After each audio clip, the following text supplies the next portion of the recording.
Hello everyone. तो देखो अपन पढ़ रहे थे एनसीईआरटी का चैप्टर यूनिट्स एंड मेजरमेंट।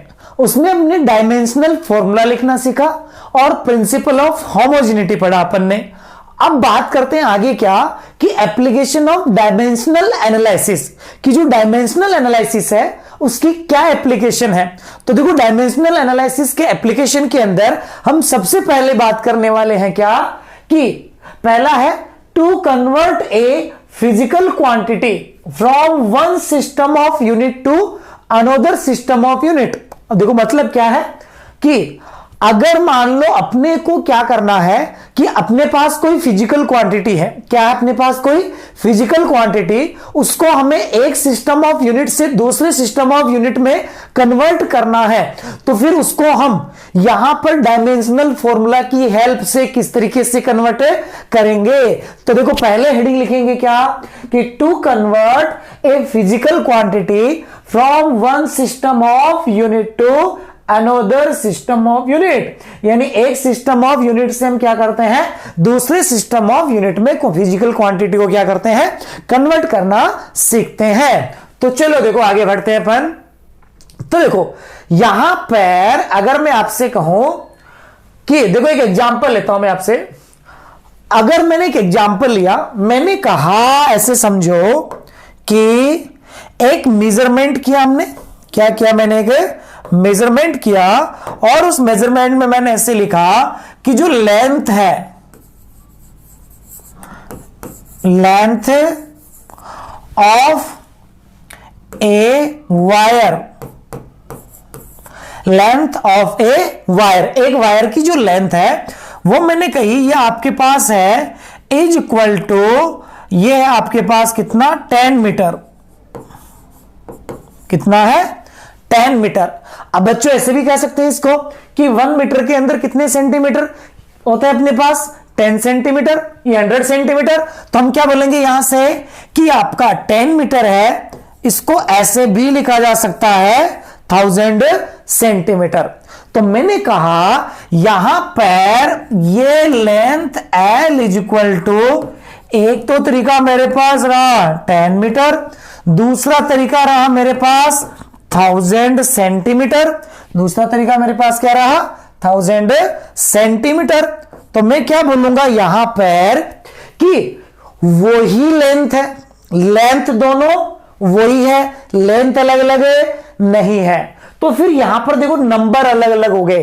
तो अपन क्या कहते हैं कोई भी जो फिजिकल क्वांटिटी होती है, कोई भी जो फिजिकल क्वांटिटी होती है उस फिजिकल क्वांटिटी को, जैसे ये L यहां पर अपना लेंथ है तो हम बोलेंगे यहां पे क्या कि ये तो अपने पास लेंथ बनी यहां पर फिजिकल क्वांटिटी, लेंथ अपने पास यहां पे क्या बनी फिजिकल क्वांटिटी। तो हमने कहा ये तो मेरे पास है फिजिकल क्वांटिटी, ठीक है। अब देखो यहां पर एक है मेरे पास 10, ठीक है, और एक पास मेरे पास क्या है मीटर, एक है मेरे पास 10। तो देखो किसी भी फिजिकल क्वांटिटी के अंदर एक तो होती है वैल्यू, क्या होती है बच्चों, एक तो होती है वैल्यू और साथ में उसका होता है यूनिट, साथ में क्या होता है यूनिट। तो इस जो साथ में वैल्यू होती है इसको हम बोलेंगे न्यूमेरिकल वैल्यू, क्या बोलेंगे न्यूमेरिकल वैल्यू। तो मैंने कहा ये तो है न्यूमेरिकल वैल्यू और साथ में ये इसका क्या है यूनिट है, ये क्या है इसका यूनिट है। तो मैंने कहा कि अगर मुझे किसी फिजिकल क्वांटिटी को रिप्रेजेंट करना है, मुझे किसी फिजिकल क्वांटिटी को रिप्रेजेंट करना है, तो किसी फिजिकल क्वांटिटी को रिप्रेजेंट करने के लिए मुझे दो चीजों की जरूरत होती है। कितनी चीजों की, दो चीजों की, एक तो उसकी न्यूमेरिकल वैल्यू और दूसरा उसका यूनिट। किस यूनिट के अंदर अपन उसको मेजर कर रहे हैं, मीटर में मेजर कर रहे हैं, सेंटीमीटर में मेजर कर रहे हैं। तो हम क्या कहेंगे कि कोई भी फिजिकल क्वांटिटी का जो मेजरमेंट आता है उसमें कोई एक यूनिट होगा और उसके साथ में उसकी वैल्यू होगी। तो इन दोनों से कंप्लीट क्या बनेगी, एक फिजिकल क्वांटिटी बनेगी। अब देखो है तो लेंथ ही, चाहे मैं 10 मीटर कहूं चाहे 1000 सेंटीमीटर कहूं, तो उतनी ही लेंथ है ना, बराबर लेंथ है, सेम है फिजिकल क्वांटिटी। तो मैं क्या बोलता हूं कि यहां पर मैंने क्या किया है मीटर को सेंटीमीटर में कन्वर्ट किया है, केवल क्या किया मैंने मीटर को सेंटीमीटर में कन्वर्ट किया है, इतना ही काम किया है।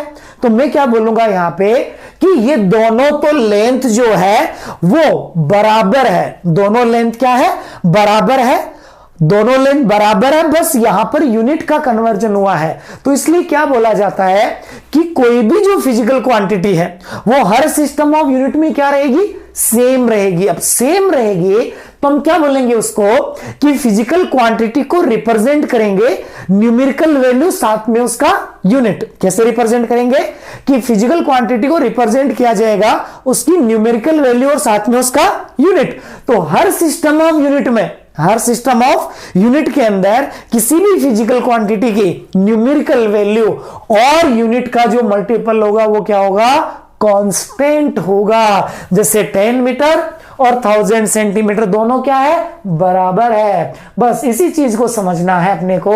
तो हम क्या कहेंगे यहां से कि अपन बोलेंगे यहां पे क्या, तो अपन ने कहा यहां से कि this is based on the fact, this is based on the fact that magnitude of a physical quantity, magnitude of a physical quantity remains same whatever system is used for measurement। measurement के लिए कोई सा भी system use में लिया हो कि ये इस बात पे बेस्ड है कि मेजरमेंट के लिए कोई सा भी सिस्टम यूज में लिया हो, किसी फिजिकल क्वांटिटी का जो मैग्नीट्यूड होता है, मैग्नीट्यूड मतलब उसकी न्यूमेरिकल वैल्यू और उसका यूनिट का मल्टीपल, वो हर सिस्टम ऑफ यूनिट में क्या रहता है, सेम रहता है। इसीलिए हम क्या बोलते हैं कि जैसे देखो कोई फिजिकल क्वांटिटी है, क्या है, अगर कोई फिजिकल क्वांटिटी है, अगर कोई फिजिकल क्वांटिटी है तो उस फिजिकल क्वांटिटी का हम मैग्नीट्यूड क्या लिखेंगे, magnitude is equal to numerical value and multiply by unit. और ये हर सिस्टम ऑफ यूनिट में क्या रहेगा, सेम रहेगा। ये हर सिस्टम ऑफ यूनिट में क्या रहेगा, सेम रहेगा। यानी कि मैंने एक सिस्टम ऑफ यूनिट लिखा, उसमें बोलूंगा कि एक सिस्टम ऑफ यूनिट में न्यूमेरिकल वैल्यू n1 है और यूनिट उसका u1 है, ठीक है। दूसरे वाले में क्या लिखूंगा, न्यूमेरिकल वैल्यू उसकी n2 है और यूनिट उसका u2 है। तो n1 u1 is equal to क्या रहेगा, n2 u2 रहेगा। तो आपके पास एक नॉन सिस्टम रहेगा और एक अननोन सिस्टम रहेगा। तो आप क्या करोगे, अननोन वाले के अंदर उसकी न्यूमेरिकल वैल्यू को कैलकुलेट कर लोगे। तो देखो फाइनल कंक्लूजन इसका यही निकलता है, फाइनल कंक्लूजन इसका यही निकलता है। अपन ने क्या कहा कि कोई भी फिजिकल क्वांटिटी है, उस फिजिकल क्वांटिटी को हम रिप्रेजेंट करेंगे कैसे, कि कोई भी फिजिकल क्वांटिटी है उसमें रहेगा एक तो उसकी न्यूमेरिकल वैल्यू और साथ में उसका क्या रहेगा, यूनिट रहेगा। और उस न्यूमेरिकल वैल्यू और यूनिट का जो मल्टीपल है वो हर सिस्टम ऑफ यूनिट में क्या आना है, सेम आना है। ये हर सिस्टम ऑफ यूनिट में क्या आना है, सेम आना है, ठीक है। तो चलो अब देखो इसके कुछ क्वेश्चन सोल्व करते हैं। तो देखो कुछ क्वेश्चन सोल्व करेंगे अब आगे। तो यहां से सबसे पहला है, आसान सा क्वेश्चन है। देखो फर्स्ट क्वेश्चन बहुत आसान सा क्वेश्चन है। देखो पढ़ेंगे फर्स्ट क्वेश्चन की अगर बात करें तो देखो क्या बोला है, convert 1 newton into dyne. Convert 1 newton यानी कि देखो सीधा सा ध्यान रखना, आपके पास एक नॉन है और दूसरा नॉन है। क्या बोला है, 1 न्यूटन एसआई सिस्टम में है, इसको सीजीएस में लेके जाना है, ठीक है। न्यूटन मतलब यहां से मैं लिख देता हूं, ये आपके पास न्यूटन का मतलब हो गया यहां पे बेसिकली केजी मीटर पर सेकेंड स्क्वायर, केजी मीटर पर सेकेंड स्क्वायर ये दे रखा है। इसको लेके जाना है किसमें, सीजीएस सिस्टम में। किसमें लेके जाना है, सीजीएस सिस्टम में इसको लेके जाना है। तो देखो तरीका सीधा सा क्या है कि एक सिस्टम ऑफ यूनिट में आपको वैल्यू पता है तो क्या करोगे आप सोल्व करने के लिए, सोल्व करने के लिए सीधा सा लिखो n1 u1। क्या तरीका है बच्चों, n1 u1 is equal to n2 u2। क्या लिखोगे, n1 u1 is equal to n2 u2। एक साइड आपको अननोन रखना है, ये वाला सिस्टम है, ये अपन बोलेंगे मान लो अननोन है, और दूसरे वाला साइड वाला है, ये आपको नॉन रखना है, एक अननोन और दूसरा नॉन रहेगा। अब क्या करना है, तो देखो आपको लिखना है जो भी फिजिकल क्वांटिटी है उसका डायमेंशनल फॉर्मूला। क्या लिखना है, डायमेंशनल फॉर्मूला। क्या है फिजिकल क्वांटिटी, यहां पे फोर्स है, तो फोर्स का डायमेंशनल फॉर्मूला मैंने आपको याद करवाया है, m1 l1 और t -2। क्या है, m1 l1 और t -2। अब देखो अननोन की न्यूमेरिकल वैल्यू हमें नहीं पता है। अब ऐसा ही सिस्टम में बताओ, मास को क्या किससे लिखते हैं, केजी से। किससे लिखते हैं, केजी से। ठीक है, तो हमने कहा यहां से अपने पास पता किसमें है, जिसका पता है वो किसमें है, न्यूटन के अंदर, यानी एसआई में पता है, और सीजीएस में अपने को कैलकुलेट करना है। सीजीएस में अपने को क्या करना है, कैलकुलेट करना है। तो इस साइड अननोन वाले लिखने हैं और इस साइड वे नॉन वाले लिखने हैं। जैसे मैंने कहा यहां से कि ये नॉन आपका कौन सा हुआ, एसआई सिस्टम। अननोन कौन सा हुआ यहां पे, सीजीएस सिस्टम। ठीक है, चलो देखो सीजीएस में मास को किससे लिखते हो, ग्राम से। अब ग्राम पे पावर कितनी लगानी, ध्यान रखना यहां से मिलेगा आपको। ठीक है, तो आपने कहा कि हम यहां पर लिखेंगे ग्राम, ग्राम पे पावर लगाएंगे 1 इनटू लेंथ है, लेंथ को सीजीएस में किससे लिखते हैं, सेंटीमीटर से। पावर कितनी, 1। टाइम को किससे लिखते हैं, सेकेंड से। तो अपने कहा ये सेकेंड पे पावर कितनी है, देखो 2 -2 अपॉन में चला गया तो +2 हो जाएगा। Is equal to non, non किस में है आपका, है ये 1 और न्यूटन है, इसको क्या लिख दोगे, ये एमकेएस में पता है तुम्हें, केजी मीटर पर सेकेंड ये है, और इसका स्क्वायर। आप देखो यहां तक आप क्या कर दोगे, पहले लगाओगे n1 u1 equal to n2 u2, एक साइड नॉन, एक साइड नॉन, एक साइड अननोन। अननोन सीजीएस है और नॉन क्या है, एसआई है। सीजीएस में वैल्यू कैलकुलेट करनी है, सीजीएस के यूनिट्स लिख लिए डायमेंशन के हिसाब से, एसआई का डाटा दे रखा था। अब हमने कहा इसको सोल्व करेंगे। देखो तो इसको अब हम सोल्व करेंगे यहां से, तो हमारे पास क्या आएगा, हमारे पास यहां से मिलेगा, देखो क्या, सेकेंड स्क्वायर से सेकेंड स्क्वायर तो कैंसिल आउट हो जाएगा। अब आपको क्या करना है, किसी भी एक साइड केजी को या तो ग्राम में बदल दो या ग्राम को केजी में बदल दो, दोनों में से एक साइड आपको क्या करना है, ये वैल्यू सेम बनानी है ताकि ये कैंसिल आउट हो जाए और अपने पास न्यूमेरिकल वैल्यू आ जाए। अपने पास क्या आ जाए, न्यूमेरिकल वैल्यू आ जाए। तो देखो क्या कहेंगे यहां से, हमने कहा ये आप कन्वर्ट करोगे तो देखो n1 n2, इसको तो ऐसा कैसा रख देते हैं, इसको कन्वर्ट कर लेते हैं, gram into centimetre upon second पे पावर 2 इज इक्वल टू, देखो केजी, केजी को मैंने ग्राम में लिखा तो क्या हो जाएगा 1000 ग्राम, इंटू मीटर को सेंटीमीटर में लिखूंगा तो 1 metre is equal to 100 centimetre, और सेकंड का तो सेकंड है, कन्वर्ट करने की जरूरत नहीं है। तो देखो क्या बना, ये बना आपके पास सेकंड स्क्वायर से सेकंड स्क्वायर कैंसिल आउट, ग्राम से ग्राम कैंसिल आउट, ये ग्राम से ग्राम, और सेंटीमीटर से सेंटीमीटर कैंसिल आउट। तो आपने वैल्यू कैलकुलेट की यहां से कि जो आपका n1 बना है, ये n1 बना है, देखो कितना 10 to the power 3 और 10 to the power 2, मतलब ये कितना आ गया 10 to the power 5। और ये वैल्यू सीजीएस में कैलकुलेट कर रहे थे तो हम क्या लिखेंगे कि जो F आपका 1 न्यूटन था, जो आपका 1 न्यूटन था, वो सीजीएस में कितना बना है 10 to the power 5, या तो ग्राम सेंटीमीटर पर सेकेंड स्क्वायर, या डाइन में देखो सीजीएस में इसको क्या बोलते हैं, डाइन भी बोलते हैं। तो सीजीएस में वैल्यू फोर्स की कितनी आ गई 10 to the power 5 आ गई, कितनी आ गई 10 to the power 5।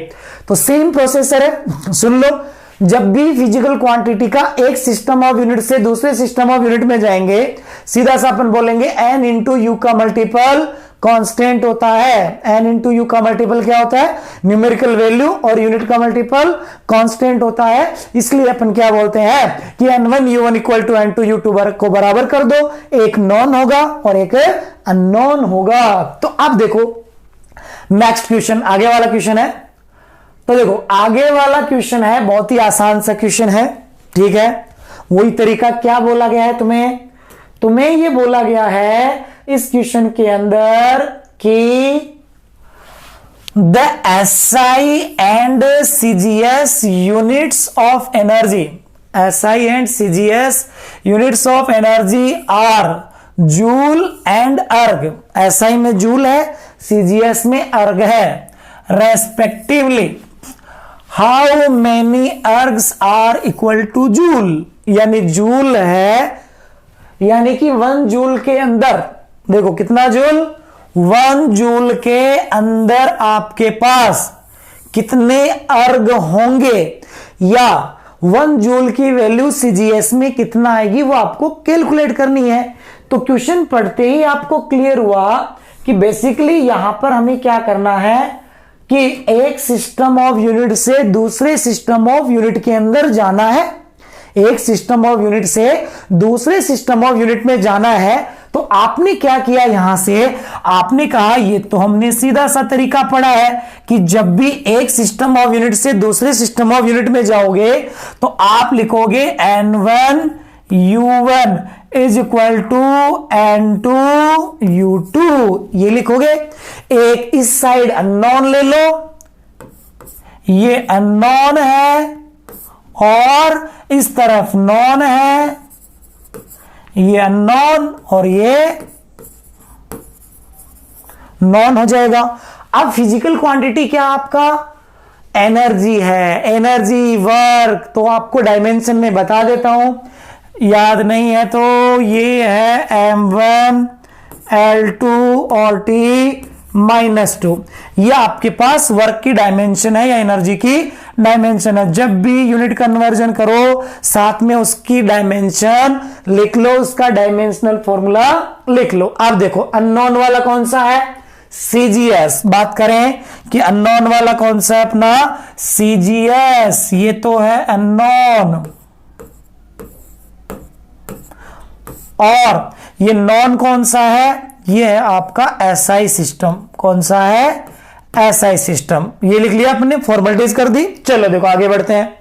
अब हमने कहा यहां पे N1 into CGS में, अब देखो मास पे पावर 1 है, CGS में मास किस में होता है, ग्राम में, तो ग्राम में पावर 1। लेंथ, CGS में लेंथ किस में होती है, सेंटीमीटर में, तो क्या हो गया, सेंटीमीटर का स्क्वायर अपॉन टाइम का स्क्वायर, तो सेकंड का स्क्वायर, तो अपन ने लगा दिया यहां से अपॉन सेकंड का स्क्वायर इज इक्वल टू, देखो N2 ये दे रखा 1 जूल, तो SI के अंदर मास केजी में, केजी की पावर 1, लेंथ मीटर में, मीटर की पावर 2, अपॉन टाइम किसके अंदर, सेकंड के अंदर, तो ये सेकंड का स्क्वायर, ये लिख दिया मैंने। अब मैंने क्या कहा था, ये तो आपका फॉर्मेट बना। अब इनमें से किसी को कन्वर्ट कर दिया तो केजी को, इस वालों को इनमें या इन वालों को इनमें, ताकि अपने को क्या मिल जाए, न्यूमेरिकल वैल्यू मिल जाए। तो हमने कहा चलो एक काम करते हैं, ग्राम वाला तरीका है वो, ये ग्राम, केजी वालों को ग्राम में बदल देते हैं, तो N1 into gram into centimetre का स्क्वायर अपॉन सेकंड का स्क्वायर इज इक्वल टू, क्या बना यहां से देखो, ये तो 1 था, 1 केजी को ग्राम में कन्वर्ट करोगे 1000 ग्राम इंटू, देखो 1 मीटर मतलब 100 सेंटीमीटर, 100 सेंटीमीटर मतलब 10 टू द पावर 2 पे पावर 2, और सेंटीमीटर का स्क्वायर अपॉन सेकंड स्क्वायर, तो सेकंड स्क्वायर ऐसा का ऐसा ही होगा। तो अब हमने कहा यहां से इसको कन्वर्ट करोगे आप, ये कैंसिल आउट, ये ग्राम से ग्राम कैंसिल आउट, इससे ये कैंसिल आउट, तो 10 टू द पावर 2 पे पावर 2, तो बन गया 10 टू द पावर 4। कितना हो गया, 10 टू द पावर 4, और ये 10 टू द पावर 4 है, ये 10 टू द पावर 3 है, तो इसको सोल्व करोगे तो 10 टू द पावर 4 प्लस 3 कितना हो गया, 10 टू द पावर 7, और 10 टू द पावर 7 बना, तो आपने कहा N1 हो गया आपके पास 10 टू द पावर 7, और CGS में आया तो ये कितना आ गया, अर्ग, यानी कि आपका जो 1 जूल था एसआई सिस्टम के अंदर, वो अर्ग में कितना बनेगा? 10 टू द पावर 7 अर्ग बनेगा। कितना बनेगा? 10 टू द पावर 7। तो देखो इस तरीके से आपको क्लियर हुआ कि किस तरीके से हम क्या करते हैं कि एक फिजिकल क्वांटिटी के लिए एक सिस्टम ऑफ यूनिट से दूसरे सिस्टम ऑफ यूनिट में जाते हैं। ठीक है, अब आते हैं नेक्स्ट क्वेश्चन। अब देखो थोड़े अच्छे क्वेश्चन लेते हैं। ये तो अपने बेसिक सवाल थे जिससे अपन ने समझा कि करना क्या है, करना क्या है। अब थोड़ी ठीक सवालों पे आते हैं। ठीक है, तो क्वेश्चन नंबर 3 पे आए तो देखो इस बार कुछ नया सिस्टम ऑफ यूनिट डिफाइन कर दिया अपन ने। हमने कहा एक ऐसा सिस्टम ऑफ यूनिट है, देखो क्या बोला यहां पे, convert 1 joule energy to a system. Question पढ़ोगे क्या मिला? Convert 1 joule energy to a system where unit of mass, mass का यूनिट ये है, लेंथ का यूनिट ले है और टाइम का यूनिट ये है। तो ये एक नया सिस्टम ऑफ यूनिट है। क्या ध्यान रखोगे? पहली बात तो ये एक नया सिस्टम ऑफ यूनिट डिफाइंड कर दिया। नया सिस्टम ऑफ यूनिट क्या कर दिया अपन ने? डिफाइंड कर दिया, न्यू सिस्टम ऑफ यूनिट है। अब हमने कहा तरीका आपका वही रहेगा, सीधा सा ध्यान रखना, तरीका आपका वही, क्या लगाओगे? N1 U1 is equal to N2 U2। तरीका आपका बेसिक वो का वही रखना है। तो हमने कहा यहां से कि सोल्व करेंगे इसको, तो हम कहेंगे यहां पे कि तरीका अपना वही है, starting N1 U1 is equal to N2 U2। फिर मैंने क्या कहा, जो भी फिजिकल क्वांटिटी है उसका डायमेंशनल फॉर्मूला लिख के रख लो। यहां फिजिकल क्वांटिटी अपनी क्या है? एनर्जी। क्या है? एनर्जी। एनर्जी है तो अपन क्या कहेंगे यहां से, जो एनर्जी है उसकी डायमेंशन M1 L2 और T -2, ये आपका डायमेंशनल फॉर्मूला एनर्जी का। चलो आगे बढ़ते हैं। अब देखो, अब हम अपन लिखेंगे तो अपने का पता अपने को जूल में है, किसमें? एसआई सिस्टम में है। ये नया अननोन है। अब देखो क्या करोगे, तो देखो ये N1 तो अपने को कैलकुलेट करना है। U1 देखो मास पे पावर 1, यहां मास को डिफाइंड कैसे किया है? 100 ग्राम से। तो मास की जगह क्या लिखोगे? 100 ग्राम, और उस पे पावर कितनी आएगी? 1 आएगी। तो हमने कहा मास की जगह लिखेंगे, इस सिस्टम ऑफ यूनिट में मास का यूनिट है 100 ग्राम और इस पे पावर कितनी है? 1। देखो लेंथ है, लेंथ में पावर 2 और यहां लेंथ का यूनिट कितना है? 10 सेंटीमीटर यूनिट है। तो क्या बोलोगे इसको?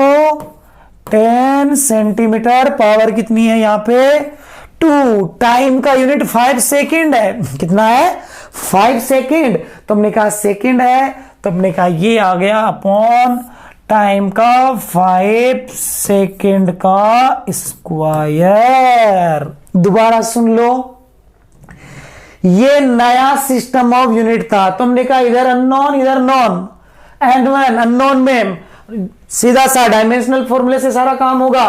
मास होता है, मास पे पावर 1, तो यहां मास का यूनिट 100 ग्राम, पावर 1। लेंथ पर पावर 2, तो लेंथ का unit 10 centimetre, power 2 upon time का क्या? अपॉन में टाइम का स्क्वायर, टाइम कितना? 5 सेकेंड यूनिट में, तो 5 सेकेंड पे पावर 2। ये अपन ने अननोन वाला पार्ट लिख लिया। आगे वाला पार्ट देखो क्या है? 1 जूल है, तो 1 जूल एसआई में क्या लिखते हो इसको? केजी पे पावर 1 इंटू मीटर पे पावर 2 अपॉन सेकेंड है इसका स्क्वायर। ये बना। जो कन्वर्ट हो रहा है कट कर दो। देखो यहां से अब अपन कन्वर्ट करेंगे तो देखो क्या है, चलो इसको सोल्व कर लेते हैं थोड़ा। N1 इंटू देखो 100 ग्राम, तो ऐसा का ऐसा हो गया, तो 100 ये बन जाएगा आपका 10 टू द पावर 2 और सेंटीमीटर का स्क्वायर अपॉन 5 का स्क्वायर 25 अपॉन सेकेंड का स्क्वायर इज इक्वल टू, देखो क्या बना है, ये बना है केजी को, देखो मैंने कहा उधर ग्राम इनमें है तो इधर की इनको भी कन्वर्ट कर दो ताकि वैल्यू आए, कैंसिल आउट हो ये। तो केजी को अपन ने कन्वर्ट किया ग्राम में, तो 10 to the power 3 gram, N2 metre को सेंटीमीटर में तो 10 to the power 2 centimetre, square लगा हुआ है तो कितना हो जाएगा 10 टू द पावर 4 सेंटीमीटर का स्क्वायर अपॉन सेकंड का स्क्वायर। तो देखो ये ग्राम से ग्राम कैंसिल, क्या बोलेंगे, देखो यहां से ग्राम कैंसिल, सेंटीमीटर स्क्वायर से centimetre square cancel, second square से सेकंड स्क्वायर कैंसिल, क्या बचा, तो देखो ये बचा आपके पास n1 इंटू 10 तो देखो इसको क्या डिवाइड करे तो ये आपके पास कितना है 4, तो ये आपके पास बचा इधर 400, कितना बचा 400 एज इक्वल टू इधर क्या बचा 10 to the power 3 10 to the power 4, तो अपन ने कहा यहां से 10 टू द पावर कितना हो जाएगा ये 7। चलो इसको आगे सोल्व कर लेते हैं। तुमने कहा n1 is equal to 10 to the power 7 divided by 400। चलो इसको थोड़ा सा अपन क्या करते हैं इस रूप में लिख लेते हैं कि 10 to the power 1000 multiply by 10 to the power 4, ऐसे लिख लेते हैं। अपॉन में 400 से डिवाइड करोगे 20 से 20 कैंसिल आउट, तो ये आपके पास बना 4 से डिवाइड करोगे तो 2.5 इंटू 10 टू द पावर 4 और मल्टीप्लाई कर देते हैं इसको तो n1 बना 25,000, कितना बना ये 25,000 बना। यानी कि यहां से अपने पास उस सिस्टम ऑफ यूनिट के अंदर वैल्यू कितना आ गई है 25,000। दोबारा क्लियर करें इसको, क्या किया, ठीक है, कोई भी नया सिस्टम दे में घबराने की कोई जरूरत नहीं है, कोई भी नया सिस्टम दे तो घबराने की जरूरत नहीं है, तरीका वही है n1 u1 equal to n2 u2, एक साइड अननोन दूसरी साइड नॉन, बस डायमेंशन लेके वैल्यूज को लिखते जाओ, लास्ट में कन्वर्जन करके क्या कर दो कैंसिल आउट कर दो। तो इस तरीके से अननोन सिस्टमों के अंदर आपके फिजिकल क्वांटिटी की न्यूमेरिकल वैल्यू मिल जाएगी। तो देखो अब आगे नेक्स्ट क्वेश्चन पे बात करते हैं। तो देखो ये अपना नीट का क्वेश्चन 2011 नीट 2011 का क्वेश्चन है। पहले अपने नीट को बोलते थे AIPMT, क्या बोला जाता था AIPMT, तो नीट का क्वेश्चन है। देखो क्या है, the density of a material in CGS system of unit, यानी CGS के अंदर डेंसिटी ये है, ये CGS के अंदर है। इन्होंने बोला है in a system of units, in a system of units in which unit of length is 10 centimetre and unit of mass is 100 gram, the value of density of material will be. तो ये जो नया system है इसके अंदर जो value है वो कितना बनेगी ये बताना है डेंसिटी का। बच्चों क्या तरीका, एक फिजिकल क्वांटिटी दूसरी फिजिकल को, एक फिजिकल क्वांटिटी एक सिस्टम ऑफ यूनिट से दूसरे सिस्टम ऑफ यूनिट में जाए तो क्या करना है, n1 u1 is equal to n2 u2। क्या तरीका था अपना, सोल्व करोगे तो हमने कहा यहां से n1 u1 is equal to n2 u2। Physical quantity क्या है यहाँ पे डेंसिटी, डेंसिटी का डायमेंशनल फॉर्मूला लिखें तो अपन बोलेंगे डेंसिटी होती है आपकी मास पर यूनिट वॉल्यूम। तो हम क्या लिखेंगे, मास m1 वॉल्यूम अपॉन में है तो L टू द पावर क्या हो गया -3। अरे ये बोलोगे मास पर यूनिट वॉल्यूम तो m upon L cube, m upon L cube, ये बोला जाएगा। तो हमने कहा मास पर यूनिट वॉल्यूम बना तो m1 L to the power -3 T to the power 0, ये डायमेंशनल फॉर्मूला हुआ। अब देखो अननोन में देखो यहां से सबसे पहले unknown unknown unknown N1 N2 मास पे पावर 1 है। मास का यूनिट क्या दिया है? यूनिट ऑफ मास इज 100 ग्राम। अभी अपनी क्या कहा था? जो यूनिट दे रखा है लिखते जाओ, मास पे पावर 1 आनी है डायमेंशन के हिसाब से। तो हमने कहा ये 100 ग्राम है, इस पे पावर 1 है। As equal to N2 N2 N2। ये सॉरी ये आगे वाली चीजें लिखते हैं पहले, ये तो अभी मास वाला काम हुआ, ठीक है। N2 आगे लेंथ पे पावर -3, तो अपने का अपॉन में चला जाएगा, अपॉन में चला जाएगा, यहां से अपॉन में जाएगा तो यहां से इसको लिखेंगे देखो, तो अपन ने कहा ये लिखा जाएगा अपॉन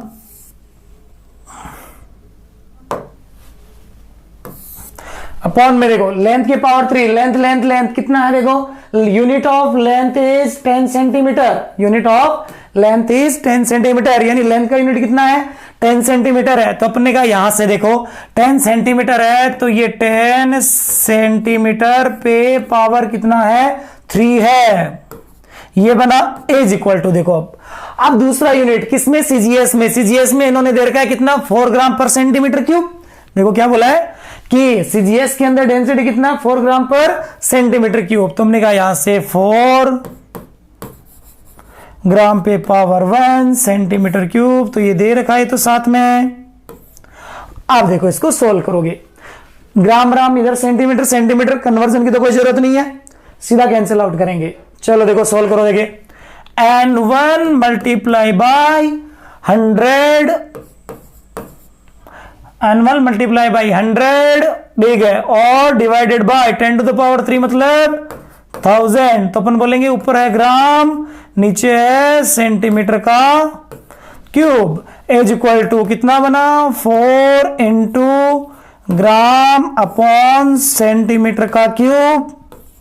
अब देखो सेंटीमीटर क्यूब से क्या बोला जाएगा यहां से कि सेंटीमीटर क्यूब से सेंटीमीटर क्यूब गायब, ग्राम से ग्राम कैंसिल आउट, ये 20 से 20 कैंसिल आउट, ये 10 इधर आएगा, 10 इधर आएगा, तो अपन कहेंगे यहां से क्या कि N1 इज इक्वल टू 10 4 से मल्टीप्लाई हुआ, तो ये बन गया उस नए सिस्टम ऑफ यूनिट के अंदर जो N1 है, या ऐसे कहें कि वैल्यू है वो कितना आ जाएगी? 40 आ जाएगी। तो अपना करेक्ट आंसर कौन सा हो जाएगा? थर्ड अपना करेक्ट आंसर हो जाएगा। तो इस तरीके से अपन क्या करेंगे, यहां पे क्या कर सकते हैं, इस क्वेश्चन को सॉल्व कर सकते हैं। अब देखो ये तो हुआ ऐसा का ऐसा क्वेश्चन, देखो तो नीट का था, ये अपना जेईई मेन का क्वेश्चन है। किसका है? जेईई मेंस का क्वेश्चन है, 2019 में पूछा हुआ, सेम पैटर्न पे है देखो। तो ये जेईई मेंस वाला है। अब मैं समझता हूं आप लोग इस केपेबल हो गए हो कि अब आप अपने आप क्वेश्चन सॉल्व कर सकते हो इससे रिलेटेड। अब आप इससे रिलेटेड अपने आप क्वेश्चन सॉल्व कर सकते हो। तो इस क्वेश्चन को कोशिश करो देखिए अपने आप सॉल्व की जाए, स्क्रीन को पॉज करके कोशिश करो देखिए अपने आप सॉल्व की जाए। तो देखो आपने सोल्व किया तो चलो सोल्व करते हैं। देखो जल्दी देखो क्या है, देखो same density of material in SI unit is 128 kg per metre cube, 128 kg per metre cube in a certain units in which units of length दे रखी है 25 centimetre and the unit of mass is 50 gram, the numerical value of density of the material is, देखो density है वही unknown quantity, unknown तो N1 U1 is equal to N2 U2 कर दिया होगा आपने। तो देखो मैंने कहा कि ये मेरे पास तो एक ही तरीका है, यहाँ पे क्या तरीका है, जब भी मुझे एक फिजिकल क्वांटिटी को एक सिस्टम ऑफ यूनिट से दूसरे सिस्टम ऑफ यूनिट में ले जाना होता है, तो मैं कहता हूं N1 U1 is equal to N2 U2, ये रहता है डेंसिटी का अपने का यूनिट अभी लिखा था, डायमेंशन अभी लिखी थी M1 L-3T 0। चलो देखो इधर वाला अननोन की लिख लेते हैं n1। चलो सबसे पहले क्या आएगा, मास। देखो मास यूनिट ऑफ मास ढूंढो क्या है, तो इन्होंने बोला था डेंसिटी ऑफ मटेरियल, ऐसा ही में दे रखा है। तो फिर उन्होंने बोला जो अननोन है उसमें in certain units in which unit of length is 25 centimetre and unit of मास का यूनिट कितना 50 ग्राम। तो हमने कहा ये जो 50 ग्राम है आपने लिखा होगा इस पे पावर कितनी 1, लेकिन उसके बाद अपॉन में जाना है, ठीक है। उसके बाद अपने को क्या करना है, यहाँ पे अपॉन में लेंथ की पावर 3, लेंथ का यूनिट क्या है 25 सेंटीमीटर, कितना है 25 सेंटीमीटर। तुमने कहा यहां से अपॉन 25 सेंटीमीटर का क्यूब, ये बना। आप देखो इसको सोल्व करें आगे, n2 कितना दिया है ये 128, ऐसा ही में दे रखा है 128 केजी पर मीटर क्यूब। चलो देखो डाटा लिखने का काम खत्म। अब देखो कन्वर्ट करना आपको, ग्राम को केजी को ग्राम में कन्वर्ट कर दो, मीटर को सेंटीमीटर में कन्वर्ट कर दो, ये कहा था अपन ने। चलो देखो कन्वर्ट करोगे तो ये आपको मिलेगा n1 इंटू देखो 50 इंटू ग्राम अपॉन 25 पे पावर 3 है, तो 25 इंटू 25 इंटू 25 और centimetre cube is equal to 128। KG को ग्राम में कन्वर्ट करोगे तो 10 to the power 3 gram, 1 metre, centimetre में 10 टू द पावर 3, पावर 3 है तो कितना हो जाएगा, ये sorry 10 to the power 2 centimetre, और 10 टू द पावर 2 पे पावर 3 है तो 10 टू द पावर 6 सेंटीमीटर हो जाएगा, 10 टू द पावर 6 से सेंटीमीटर क्यूब हो जाएगा। ठीक है, क्या किया मैंने, मीटर को रिप्लेस कर दिया 10 टू द पावर 2 सेंटीमीटर से, उस पे पावर कितनी है 3 है, तो मेरा ये तो बना 10 टू द पावर 6 और ये बन गया सेंटीमीटर क्यूब। अब मैंने कहा यहां से देखो कि ग्राम से gram cancel out, centimetre cube से सेंटीमीटर क्यूब कैंसिल आउट। चलो देखो और कुछ कैंसिल आउट हो रहा है, जो हो रहा है वो तो हो गया कैंसिल आउट। तो देखो यहां से वैल्यू कैलकुलेट करें अगर, तो मैंने कहा एक तो यहां से बचा अपने पास 25 का, ये 2 बना, कितना बना 2 बना। इसको इधर ले आते हैं, इसको अपॉन में रख लेते हैं। तुमने कहा ये n1 इज इक्वल टू, इसको मैं ऐसे लिखूं 128 multiply by 25 into 25 multiply by 25, ठीक है, 25 बाय मल्टीप्लाई 25, ठीक है। और ये यहाँ पे 2 था, चलो ये 2 था, इसको भी कैंसिल आउट कर ही देते हैं यहां से। ये जो 2 था इसको कैंसिल आउट करूंगा तो ये बन जाएगा 6 से 4, कितना बन जाएगा 6 से 4। तो ये बना अपना, यहां से चलो इसको दोबारा लिख लेते हैं इस तरफ, ये बना है 64 इंटू देखो 10 to the power 3, 10 to the power 6, कितना बचा 10 टू द पावर 3। चलो देखो इधर अपना बचा 25 इंटू 25 इंटू 25 डिवाइडेड बाय देखो 10 टू द पावर 3 है, 10 टू द पावर 3 है तो इसको ऐसे लिख लो 100 इंटू 10, 25 से कैंसिल आउट किया, कितना आ गया 4 से इसको कैंसिल आउट करोगे 16, 5 से मल्ट कैंसिल आउट करोगे 5, ये कितना हो जाएगा 2, इसको कैंसिल आउट करोगे तो 8। तो यहां पर 8 इंटू 5 यानी आंसर कितना आ गया आपके पास 40, कितना आ गया यहां से 40, यानी वो सिस्टम ऑफ यूनिट है उसमें बच्चों कितना आंसर बना 40 बना मतलब कौन सा ऑप्शन करेक्ट हो गया, ऑप्शन ए करेक्ट हो गया। क्या हो गया, ऑप्शन ए करेक्ट हो गया। तो इस तरीके से आपने इसको सॉल्व कर लिया होगा। उसके बाद नेक्स्ट क्वेश्चन पे देखो आते हैं।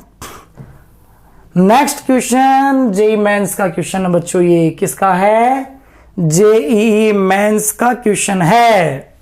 थोड़ा सा टिपिकल क्वेश्चन है, ठीक है, पढ़ो देखो क्वेश्चन को क्या है।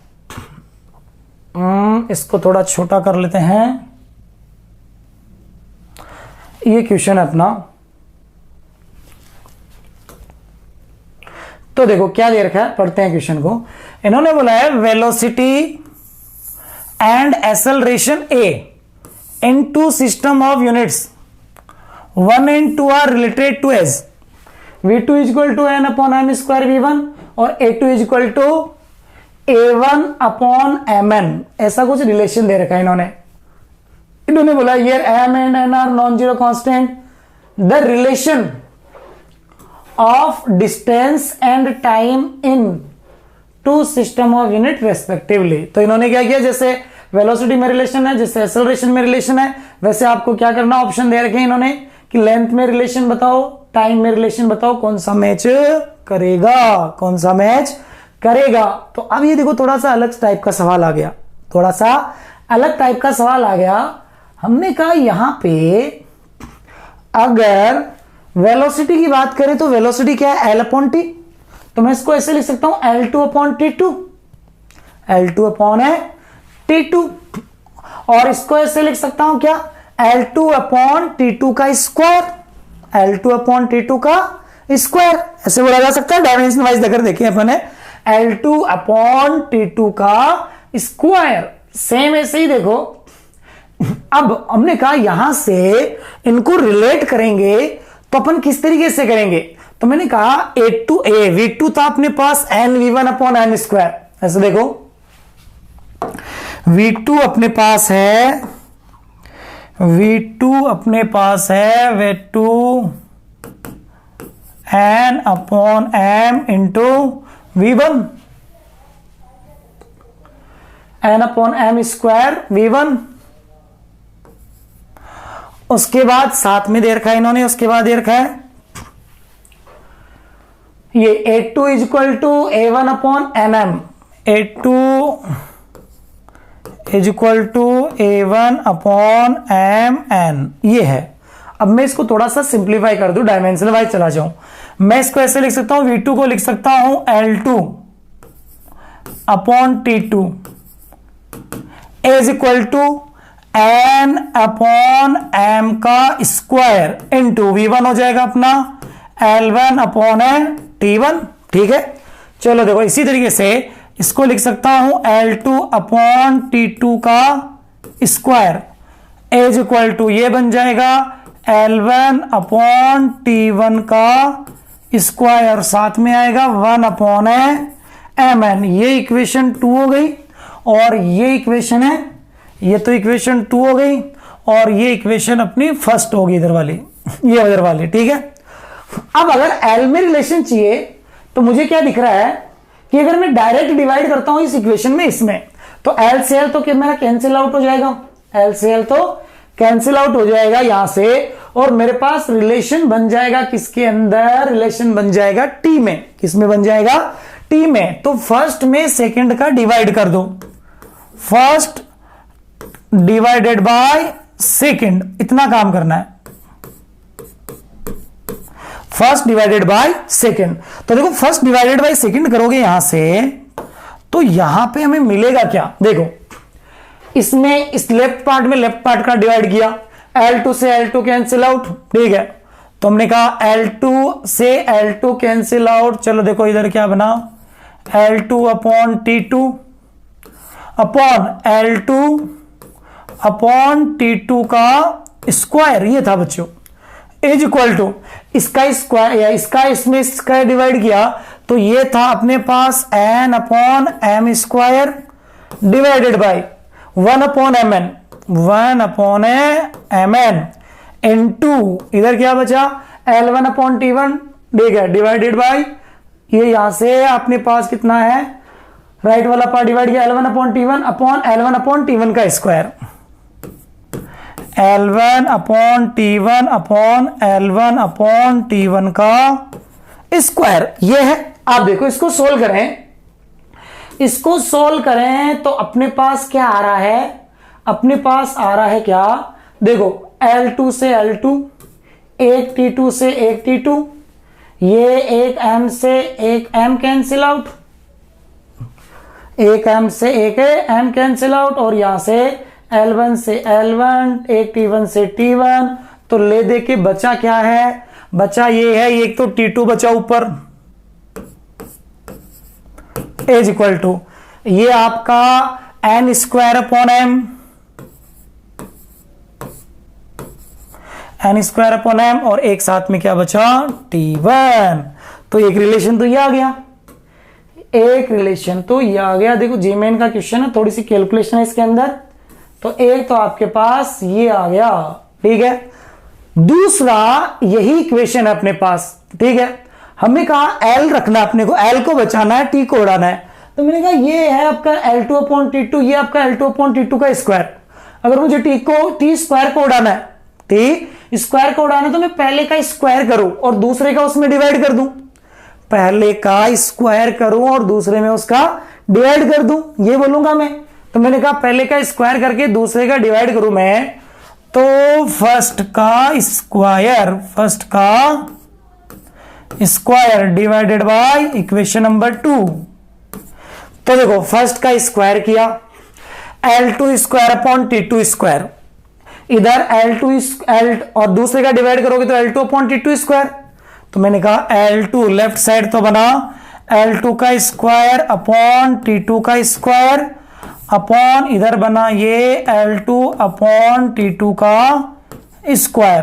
राइट साइड देखो, राइट साइड बनेगा क्या, राइट साइड ये तो अपनी इक्वेशन थी, इसका स्क्वायर करोगे तो n square upon m to the power 4, n square upon m to the power 4, ये बना n square upon m to the power 4, और ये बना L1 square upon T1 square, L1 square upon T1 का square divided by देखो ये divide करोगे, अब यहां से इसका डिवाइड करोगे, ये वाला डिवाइड करेंगे, तो अपन ने कहा L2 अपॉन T2 का स्क्वायर, ये वाला था, ये राइट साइड वाला पार्ट हो गया L1 upon T1 square upon mn,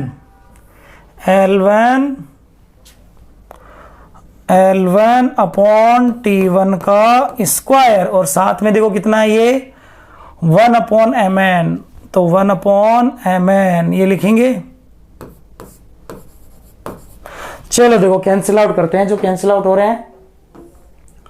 हमने कहा यहां से T2 स्क्वायर गायब, एक L2 से L2 गायब, T1 स्क्वायर से T1 स्क्वायर गायब, एक L1 से एक L1 गायब, तो बचा क्या, यहां पे बचा L2 और इधर बचा L1। तो मैंने कहा यहां पे देखो क्या बना है, इक्वल टू ये, यहां पे देखो इसको आप ऊपर ले जाओगे तो n का ये है पावर 4, इसको ऊपर ले जाओगे तो n स्क्वायर ठीक है, और mn, तो ये बन जाएगा m to the power 3 upon m to the power 4, और साथ में क्या बचेगा L1। तो यहां से देखो एक m कैंसिल आउट हो जाएगा, तो L2 is equal to n to the power 3 upon m पे पावर 3, और साथ में कितना आएगा L1 आएगा। तो ये आपके पास बना। तो चलो चेक करते हैं कौन सा आंसर आया। T2 is equal to n square upon m into T1, T2 is equal to, तो यहां पर इन्होंने T1 लिखा है, तो T1 आपका बन जाएगा यहां से T1 is equal to m upon n square, T1 is equal to यहां से T2 मिल गया ना अपने को, T2 is equal to n square upon m, T2 is equal to n square upon m T1, T2 is equal to n square upon m T1, एक तो यहां दिख रहा है ठीक है, और एक यहां से T2 इज इक्वल टू और कुछ मिला ही नहीं, यही आ गया, और इधर वाला भी ये मैच कर गया। तो इस तरीके से अपन क्या कर सकते हैं, इस क्वेश्चन को सॉल्व कर सकते हैं। तो इस तरीके से आपने देखा कि हम क्या कर सकते हैं, एक सिस्टम को या एक सिस्टम ऑफ यूनिट को दूसरे सिस्टम ऑफ यूनिट में कन्वर्ट कर सकते हैं, और कन्वर्ट करने का सीधा सा तरीका था N1 E1 equal to N2 U2, कि किसी भी सिस्टम ऑफ यूनिट के अंदर फिजिकल क्वांटिटी होती है, उसकी न्यूमेरिकल वैल्यू और यूनिट का multiple her system of unit में क्या होता है, सेम होता है।